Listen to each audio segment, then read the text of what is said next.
अस्सलाम वालेकुम प्यारे बच्चों, मैं हूं आपकी टीचर ताशवीन और आज आपका उर्दू का लेक्चर है। तो प्यारे बच्चों, आज के लेक्चर में हम अपने हरूफ मीम से लेकर बड़ी ए तक की दोहराई करेंगे और इनके ज़ख़ीरा अल्फाज भी दोहराएंगे। तो आइए मिलकर हम शुरू करते हैं।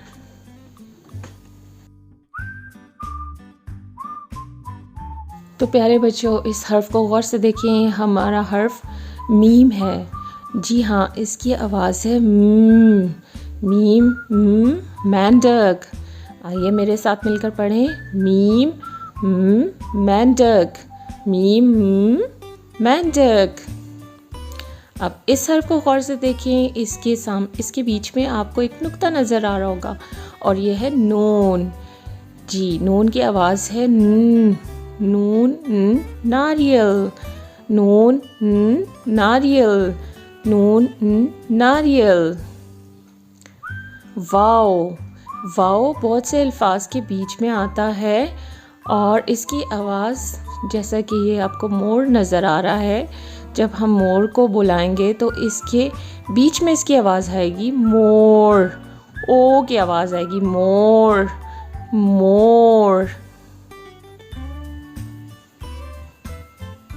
हे की आवाज़ है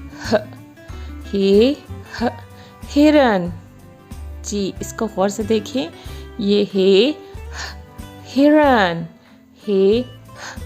हिरन। मेरे साथ मिलकर पढ़ें। हिरन। जी बच्चों, अब हम इस हर्फ को गौर से देखते हैं। ये हमारा हर्फ है छोटी ये।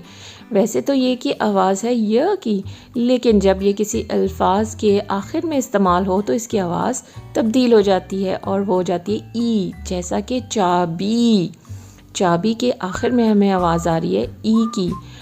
चाबी, चाबी। अब इस हर्फ को देखिए, ये है बड़ी ये। इसकी भी आवाज़ य की है, लेकिन जब ये किसी अल्फाज के आखिर में इस्तेमाल हो तो ये ए हो जाता है। जैसा कि मोज़े।